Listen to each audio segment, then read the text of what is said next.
कि ठीक 2 बज रहे हैं। पूरा घर मतलब एकदम गहरे सन्नाटे में डूबा हुआ है। कमरे में सिर्फ एक टेबल लैंप की रोशनी है जो एक 12वीं क्लास 12th पीसीएम के स्टूडेंट के चेहरे पर पड़ रही है। एक बहुत ही फेमिलियर तस्वीर है हमारी सोसाइटी की। सही बात है। आमतौर पर इस दृश्य को देखकर दिमाग में क्या इमेज बनती है? यही ना कि एक बहुत ही डेडिकेटेड स्टूडेंट जाग रहा है। शायद एचसी वर्मा की फिजिक्स की किताब खुली होगी। हाँ, या ऑर्गेनिक केमिस्ट्री के कॉम्प्लेक्स इक्वेशन सॉल्व किए जा रहे होंगे। बिल्कुल, एक ऐसी तस्वीर जो हर मिडिल क्लास सपने का कोर फाउंडेशन होती है। एक फ्यूचर आईआईटीएन की अनजानी सी खामोश मेहनत। लेकिन आज की इस चर्चा में एक बहुत बड़ा ट्विस्ट है। ओह अच्छा, ट्विस्ट कैसा? ट्विस्ट ये है कि वो स्टूडेंट अपनी रफ नोटबुक में फिजिक्स के फॉर्मूलाज नहीं रट रहा है। उसके स्क्रीन पर कोई मॉक टेस्ट नहीं चल रहा, बल्कि वो अपनी अगली वायरल यूट्यूब वीडियो का ब्लूप्रिंट तैयार कर रहा है। अरे बाप रे, ये तो मतलब एक बहुत ही पावरफुल कॉन्ट्रास्ट है। एक तरफ वो दुनिया है जो एक मिडिल क्लास सोसाइटी देखना चाहती है, और दूसरी तरफ वो सच्चाई है जो उस बंद कमरे के अंधेरे में सांस ले रही है। एग्जैक्टली और आज के इस डीप डाइव का मिशन भी बिल्कुल यही है। हमारे नोट्स और रिसर्च में एक बहुत ही माइंड ब्लोइंग केस स्टडी सामने आई है। हम रोहन नाम के एक ऐसे ही स्टूडेंट की सीक्रेट लाइफ को एक्सप्लोर करेंगे। रोहन जो दुनिया की नजरों में एक आइडियल स्टूडेंट है, राइट? हाँ, एकदम। टीचर्स और पेरेंट्स की नज़रों में एक आज्ञाकारी बेटा जो आगे चलकर देश के सबसे बड़े इंजीनियरिंग कॉलेज में जाएगा। पर जैसे ही रात का अंधेरा बढ़ता है ना, रोहन का एक दूसरा रूप सामने आता है। वो उसका डिजिटल अवतार होगा। सही पकड़ा। वो बन जाता है पिक्सल पल्स, एक तेजी से वायरल होता हुआ साइंस और टेक यूट्यूब क्रिएटर। आज के इस डीप डाइव का मकसद इसी पूरे फिनोमेनन की साइकोलॉजी को समझना है। क्या होता है जब एक तरफ पेरेंट्स की आसमान छूती एक्सपेक्टेशंस होती हैं और दूसरी तरफ एक सीक्रेट पैशन की आग। इस डीप डाइव के जरिए हमें उस डोपामिन रश के मैकेनिक्स को डिकोड करना होगा जो एक टीनेज ब्रेन को पूरी तरह से हाईजैक कर लेता है।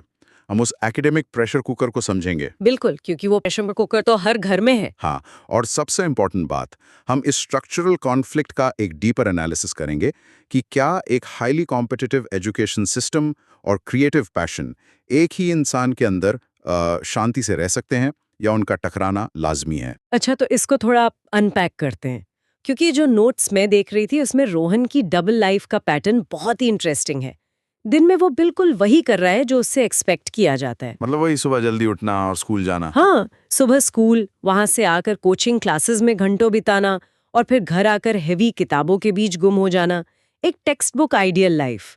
पर रात होते ही उसके कमरे का नक्शा पूरी तरह बदल जाता है। वो एक आम स्टडी रूम से एक मिनी स्टूडियो में ट्रांसफॉर्म हो जाता होगा। एकदम वही। रिंग लाइट्स ऑन होती हैं, कैमरा सेट होता है, माइक टेस्टिंग होती है।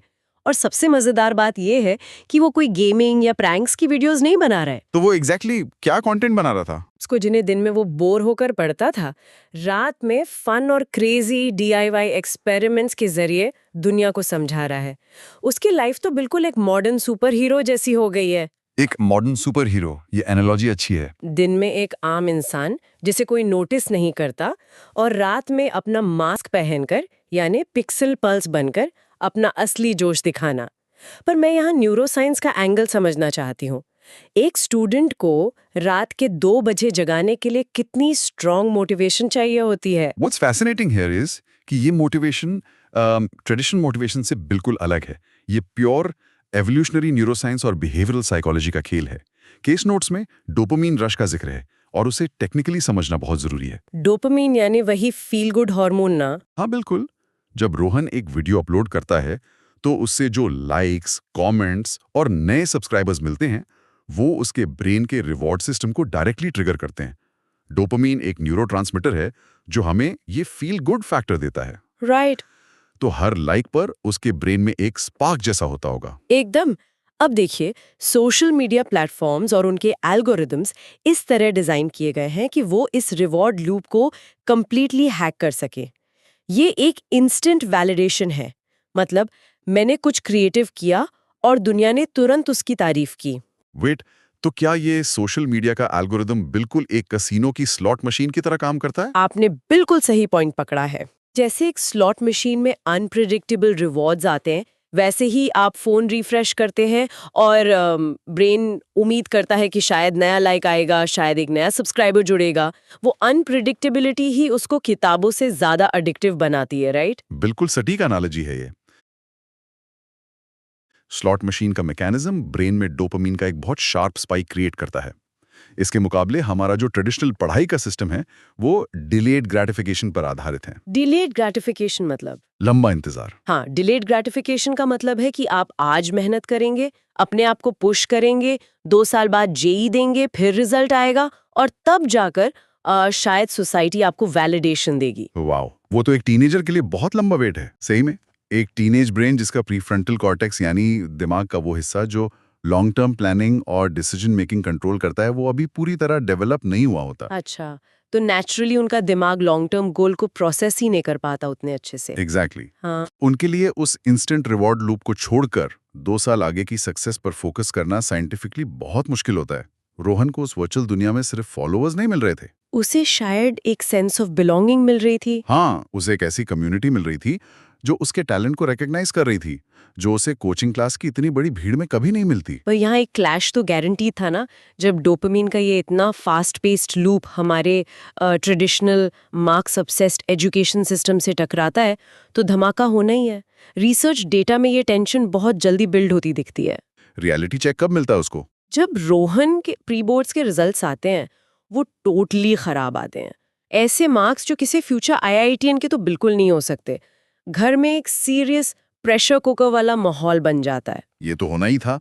मार्क्स गिरना एक टिपिकल वार्निंग साइन है। बिल्कुल, पर उस स्ट्रिक्ट माहौल के बावजूद वो रात में वीडियोस बनाना नहीं छोड़ता। यहाँ पर एक साइकोलॉजिकल स्टेट बनती है जिसे हम साइकोलॉजी में कॉग्निटिव डिसोनेंस कहते हैं। ये एक ऐसी मेंटल कॉन्फ्लिक्ट की स्टेट है जहाँ इंसान पूरी तरह से फंसा हुआ महसूस करता है। वेट, कॉग्निटिव डिसोनेंस मतलब दिमाग में एक ही वक्त पर 2 बिल्कुल अलग ऑपोजिट बातों को सच मानने की कश्मकश। हाँ, 2 ओपोजिंग बिलीव्स का एक साथ होना। जैसे एक तरफ दिमाग कह रहा है कि मैं एक अच्छा आज्ञाकारी बेटा हूं और मुझे मार्क्स लाने हैं, और दूसरी तरफ सच्चाई ये है कि मैं पढ़ाई में फेल हो रहा हूं क्योंकि मैं अपने सीक्रेट पैशन को छोड़ नहीं सकता।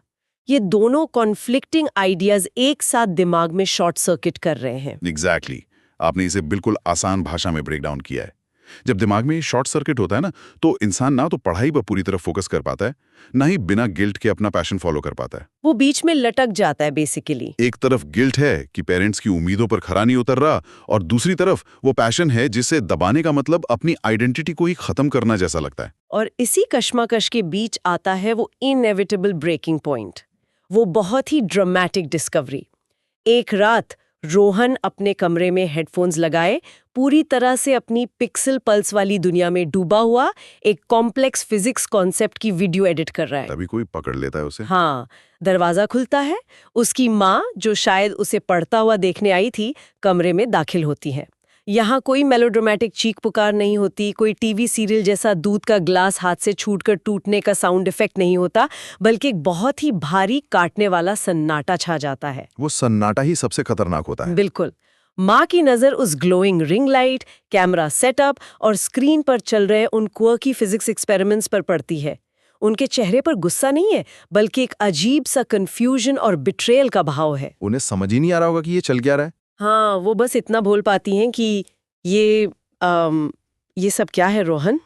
वो खामोशी उस कमरे में किसी बॉम्ब के फटने से ज्यादा शोर मचा रही थी। इस सीन एक इंडियन एजुकेशन कॉन्टेक्स्ट के सबसे गहरे डर को दर्शाता है। माँ का वो शौक सिर्फ इस बात का नहीं था कि उनका बेटा पढ़ नहीं रहा है। तो असली शौक किस चीज का था? शौक इस बात का था कि उनके आंगन में एक पूरी अनजानी दुनिया चल रही है जिसके बारे में उन्हें कोई आइडिया ही नहीं है। उनके बनाए हुए उस सेफ प्रिडिक्टेबल सपने का स्ट्रक्चर उस एक पल में बिखरता हुआ नजर आता है उन्हें। देखिए, यहाँ पर बात बहुत इंटरेस्टिंग हो जाती है और मुझे यहाँ थोड़ा स्ट्रॉन्ग पुशबैक देना पड़ेगा। हाँ, बताइए क्या पुशबैक है आपका? हम इस पूरे डीप डाइव में रोहन की क्रिएटिविटी, उसके क्रिएटर्स हाई को ग्लोरीफाई कर रहे हैं, पर चलिए एक रियलिटी चेक लेते हैं। क्या यहाँ पेरेंट्स बिल्कुल सही नहीं है? रोहन प्री बोर्ड्स में फेल हो रहा है। ये भी एक वैलिड पर्सपेक्टिव है। अगर वो फाइनल एग्जाम्स में कंप्लीटली बॉम्ब कर देता है तो क्या उसके चैनल के कुछ 1000 लाइक्स उसकी जिंदगी सिक्योर कर देंगे? इंजीनियरिंग एक मिडिल क्लास परिवार के लिए फाइनेंशियल सिक्योरिटी का एक गारंटीड टिकट होता है, जबकि यूट्यूब क्रिएटर बनना तो किसी लॉटरी की तरह है। बिल्कुल, बहुत रिस्की है। तो क्या इस पैशन के नाम पर हम उसकी इर्रिस्पॉन्सिबिलिटी को जस्टिफाई नहीं कर रहे हैं? क्या उस एजुकेशनल क्रिएटिविटी को रोकना एक जस्टिफाइबल पेरेंट एक्शन नहीं है? This is a great point. अगर हम इसको बिगर पिक्चर से कनेक्ट करें तो हमें समझना होगा कि पेरेंट्स का ये रिएक्शन गलत या सही का नहीं है, बल्कि सर्वाइवल का है। आप जो लॉजिक दे रहे हैं ना, वही लॉजिक उन पेरेंट्स के दिमाग का कोर ऑपरेटिंग सिस्टम है। सर्वाइवल माइंडसेट, मतलब उनका बेस फियर। हाँ, इंडियन मिडिल क्लास का जो सर्वाइवल माइंडसेट है, वो जनरेशंस की फाइनेंशियल इनसिक्योरिटी से पैदा हुआ है। उनके लिए सक्सेस का सिर्फ एक ही ट्रैक है, टॉप टियर कॉलेज, एक डिग्री और एक सिक्योर सेफ जॉब जहां से उन्हें निकाला ना जा सके। यानी उनके लिए रिस्क लेने की कोई कैपेसिटी ही नहीं है। वो ट्राई भी नहीं करना चाहते कुछ नया। सही पकड़ा। उनके पास डिजिटल एज के नए करियर पाथ्स का कोई रेफरेंस पॉइंट ही नहीं है। यूट्यूब से पैसे कमाना या ऑनलाइन इन्फ्लुएंस बिल्ड करना उनके मेंटल मैप में एग्जिस्ट ही नहीं करता। ओ, इसीलिए जब वो रोहन को कैमरा के आगे बोलते हुए देखते हैं तो उन्हें लगता है कि ये पढ़ाई से भागने का एक नया बहाना है। एग्जैक्टली। उनके लिए एजुकेशन का बस एक मतलब है, स्ट्रिक्टली सिलेबस पढ़ना और एग्जाम पास करना। जो चीज रिपोर्ट कार्ड पर मार्क्स के रूप में रिफ्लेक्ट नहीं होती, वो सीधे तौर पर टाइम पास या डिस्ट्रैक्शन की कैटेगरी में चली जाती है। पेरेंट्स को डर लगता है कि ये डिजिटल लॉटरी उनके बच्चे का करियर प्रैक्टिकली बर्बाद कर देगी। और इस जनरेशन गैप का नतीजा सच में बहुत हार्श होता है। केस नोट्स आगे रिवील करते हैं कि अगली सुबह घर में एक पूरा लॉकडाउन लग जाता है। पिताजी का गुस्सा अपनी पीक पर होता है। उनका डायलॉग बहुत स्टिंगिंग होता है, हमने तुझे इंजीनियरिंग के लिए पढ़ाया और तू रात भर ये सर्कस कर रहा है। सर्कस वर्ड यूज करना उनकी उस नई दुनिया को लेकर लैक ऑफ अंडरस्टैंडिंग दिखाता है। बिल्कुल। उसके बाद लैपटॉप जब्त कर लिया जाता है, कैमरा अलमारी में बंद कर दिया जाता है, पिक्सल पल्स का चैनल प्रैक्टिकली वहीं मर जाता है। और यहाँ पर सबसे ध्यान देने वाली बात है रोहन का रिएक्शन। वो आर्ग्यू नहीं करता, वो शांत हो जाता है। ये खामोशी कोई नॉर्मल खामोशी नहीं होगी। नहीं, एक अजीब सी डिप्रेशन और खालीपन उस पर हावी हो जाती है। ये खालीपन और डिप्रेशन एक्चुअली अचानक होने वाले डोपामीन विड्रॉल का फिजिकल मैनिफेस्टेशन है। डोपामीन विड्रॉल, जैसे किसी एडिक्शन को अचानक छोड़ने पर होता है। एग्जैक्ट वही मैकेनिज्म। जब एक रेगुलर यूजर से उसका रिवॉर्ड सिस्टम अचानक छीन लिया जाए तो उसके ब्रेन की केमिस्ट्री वायलेंटली रिएक्ट करती है। पर देखिए,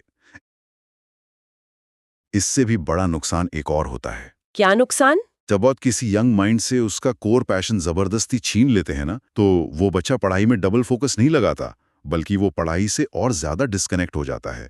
उसकी इंटरनल स्पार्क, उसकी आगे बढ़ने की जिद ही प्रैक्टिकली खत्म हो जाती है। ये तो बहुत सैड है। पढ़ाई जो कल तक सिर्फ एक ड्यूटी थी, अब उसके लिए एक सजा बन जाती होगी, क्योंकि उस पढ़ाई की वजह से ही उसका पैशन उससे छीन लिया गया। बिल्कुल, और वही रिजेंटमेंट उसकी बची खुची प्रोडक्टिविटी को भी खा जाती है। ये वाकई एक बहुत ही डार्क फेज लगता है स्टोरी में, पर फिर केस स्टडी में एक बहुत ही अनएक्सपेक्टेड और प्रोफाउंड शिफ्ट आता है। कुछ पॉजिटिव होता है क्या? हाँ, कुछ हफ्ते बाद एक शाम पिताजी रोहन के कमरे में आते हैं, लेकिन इस बार उनके हाथ में गुस्सा या नाराजगी नहीं है, बल्कि रोहन का वही जब्त किया हुआ लैपटॉप होता है। ओह, लैपटॉप वापस दे दिया। हाँ, और वो बहुत शांत, ऑलमोस्ट रिफ्लेक्टिव आवाज में उसे कहते हैं कि मैंने तेरी कुछ वीडियोस देखी हैं। और उसके ठीक बाद माँ भी उसका कैमरा वापस करती हैं। ये एक बहुत बड़ा टर्निंग पॉइंट है। बिल्कुल, माँ कहती हैं कि उन्होंने देखा है कि वो कॉन्सेप्ट्स को कितनी अच्छी तरह समझाता है, पर उसे अपने एकेडमिक फ्यूचर के साथ खिलवाड़ नहीं करना चाहिए। तो एक्सपर्ट, मैं आपसे ये पूछना चाहती हूँ, what does this all mean? जब पिताजी ने उसे सर्कस कहा था, तब उन्होंने एक्चुअली एक भी वीडियो देखी ही नहीं थी। हाँ, बिना देखे ही डिसमिस कर दिया था। तो क्या असल प्रॉब्लम वीडियो बनाने की एक्ट में थी, या उन पेरेंट्स को उस पूरी दुनिया से बाहर रखने, मतलब उस सीक्रेसी में थी? This raises a very important question, और यही इस पूरी एनालिसिस का एक्चुअली टर्निंग पॉइंट है। असल विरोध कंटेंट का नहीं था, वो विरोध कम्युनिकेशन के गैप का था। जब तक वो पैशन एक सीक्रेट था, वो पेरेंट्स के लिए एक अननोन थ्रेट था। और इंसान नेचुरली उस चीज से डरता है जिसे वो समझ नहीं पाता। एग्जैक्टली। सीक्रेसी ने उस डर को और बड़ा कर दिया था। पर जब पिताजी ने वक्त निकालकर बिना किसी प्रेजुडिस के उस कंटेंट को एक्चुअल में कंज्यूम किया, तब उन्हें रियल कॉन्टेक्स्ट समझ आया। उन्होंने देखा कि उनका बेटा कोई फालतू टाइम पास नहीं कर रहा है, बल्कि वो फिजिक्स की जिन थ्योरीज से बच्चे घबराते हैं, उन्हें एक एक्सेप्शनल टीचर की तरह और फन वे में सिंप्लीफाई कर रहा है। सही बात है। टैलेंट और मेहनत यूनिवर्सली रिकॉग्नाइज्ड लैंग्वेजेस हैं। जब पेरेंट्स ने स्क्रीन पर उसकी हार्डवर्क को देखा तो उनका डर फाइनली रिस्पेक्ट में बदल गया। ट्रांसपेरेंसी ने उस थ्रेट को एक टैलेंट में ट्रांसफॉर्म कर दिया। यानी नॉलेज और स्किल ने उस जेनरेशन गैप के ब्रिज का काम किया यहाँ पर। एकदम वही। रोहन ने भी रियलाइज किया कि पेरेंट्स दुश्मन नहीं थे, उन्हें बस कॉन्टेक्स्ट चाहिए था उसकी दुनिया का। इस रियलाइजेशन का असर काफी मैजिकल होता है हमारी स्टोरी में। डेटा पॉइंट्स शो करते हैं कि इसके बाद रोहन का परफॉर्मेंस प्रैक्टिकली ट्रांसफॉर्म हो जाता है। उसे एक नया डोपामिन रश मिलता है अब। और ये रश किस चीज का था इस बार? ये इंटरनेट स्ट्रेंजर्स के लाइक्स या व्यूज का नशा नहीं था। ये रश था अपने पेरेंट्स की एक्सेप्टेंस और अनकंडीशनल सपोर्ट का। और इस इमोशनल सपोर्ट ने उस कॉग्निटिव डिसोनेंस को पूरी तरह खत्म कर दिया, जिसके बारे में आपने पहले बताया था। कॉग्निटिव डिसोनेंस खत्म होने का मतलब है कि दिमाग का कॉन्फ्लिक्ट खत्म हो गया, फोकस वापस आ गया। बिल्कुल। रोहन ने अपने पेरेंट्स से एक म्यूचुअल अग्रीमेंट किया कि वो दिन में अपने सिलेबस को पूरी शिद्दत से कवर करेगा और रात में एक लिमिटेड वक्त अपने चैनल को देगा। कहानी का रेजोल्यूशन बहुत क्लियर और सक्सेसफुल है। बोर्ड्स में उसके बेहतरीन मार्क्स आते हैं, उसने अपनी जिम्मेदारी निभा ली। दोनों चीजें बैलेंस कर ली उसने। हाँ, और उसके कुछ ही महीनों बाद रोहन को एक बड़े टेक समिट में as a top educational creator invite किया जाता है। वहां स्टेज पर खड़े होके जब वो अपना एड्रेस दे रहा होता है तो ऑडियंस की फ्रंट रो में उसके पेरेंट्स बैठे होते हैं। ओह वाओ, ये परफेक्ट एंडिंग है। जिन्हें अपनी जनरेशन के रूल्स तोड़ने वाले अपने बेटे पर बहुत फक्र होता है। ये रेजोल्यूशन किसी के लिए भी एक बहुत गहरा लेसन देता है। हमारी सोसाइटी में एक मिथ बहुत डीपली इंग्रेन्ड है कि या तो पढ़ाई कर लो या अपना पैशन फॉलो कर लो। ये आइदर और वाली मेंटालिटी लोगों को लिमिट कर देती है एक्चुअली। हाँ, मतलब लोग सोचते हैं दोनों चीजें एक साथ हो ही नहीं सकती। बिल्कुल। पर इस केस स्टडी ने दिखाया कि पैशन और रिस्पॉन्सिबिलिटी एक दूसरे के दुश्मन बिल्कुल नहीं है, अगर उनके बीच एक स्ट्रेटेजिक बैलेंस और ट्रांसपेरेंट कम्युनिकेशन हो। और असल मैच्योरिटी भी वही है ना। सक्सेस का मतलब किसी एक चीज की पूरी तरह कुर्बानी देना थोड़ी ना है, बल्कि अपनी प्रायोरिटीज को अलाइन करना है। जब उसने पेरेंट्स को भरोसे में लिया तब उसे असली आजादी मिली। और उस आजादी के साथ आने वाली रिस्पॉन्सिबिलिटी को उसने बाईपास नहीं किया। उसकी मेंटल एनर्जी जो पहले सिर्फ गिल्ट और चुपचाप रात में वीडियोस बनाने की टेंशन में वेस्ट हो रही थी, वो अब क्लियरली चैनलाइजिंग और लर्निंग में लग रही थी। सही कहा। जब आपके पास सपोर्ट सिस्टम होता है ना, तो आप अपने इन ड्यूअल रोल्स को एक सिंगल आइडेंटिटी में मर्ज कर सकते हैं। रोहन एक ही वक्त में एक ब्राइट साइंस स्टूडेंट और एक ब्रिलियंट साइंस कम्युनिकेटर बन पाया, क्योंकि उसने उस एक्सटर्नल प्रेशर को इंटरनल हार्मनी में इफेक्टिवली बदल दिया था। तो देखा जाए तो अगर इस पूरे डीप डाइव से निकलने वाली इन डीप इनसाइट्स को समझें तो सच्चाई ये है कि किसी का भी सीक्रेट पैशन सिर्फ तब तक खतरा लगता है जब तक उस पे अंधेरा छाया हो।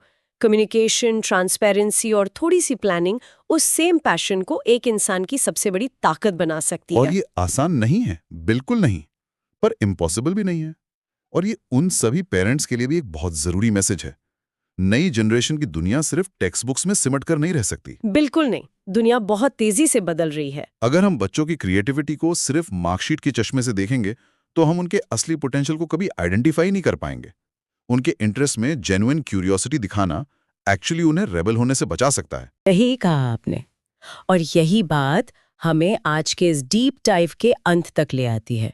हम सब जानते हैं कि हमारी सोसाइटी किस तरह की एक्सपेक्टेशंस लेकर चलती है। कहीं ना कहीं लगता है हम सब में एक छुपा हुआ पिक्सल पल्स जरूर होता है। हर किसी के अंदर एक हिडन पैशन होता ही है। एक ऐसी आग, एक ऐसी आइडेंटिटी जिसे समाज की कन्वेंशंस और उन हेवी एक्सपेक्टेशंस के बोझ तले हम अक्सर दबा देते हैं।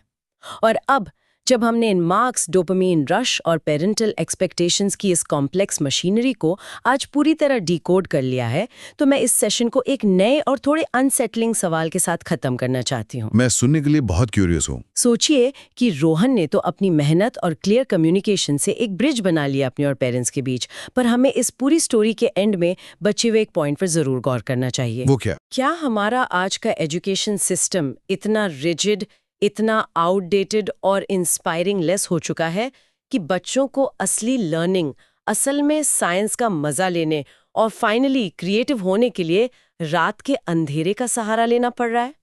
क्या क्लासरूम्स अब सिर्फ एग्जाम्स क्लियर करने की डल फैक्ट्रीज बन गए हैं? और क्या आने वाले वक्त में इंटरनेट का अंधेरा ही इन बच्चों की असली और रोशन यूनिवर्सिटी बन जाएगा? इस पॉइंट पर अपने आसपास की दुनिया और इस एजुकेशन स्ट्रक्चर को एनालाइज जरूर कीजिए। आज के इस डीप डाइव में बस इतना ही।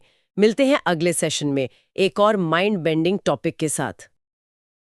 आया है तो प्लीज सब्सक्राइब करो, और अगर नहीं आया है किसको तो please किसको dislike किसको किसको सब्सक्राइब करना है? किसको?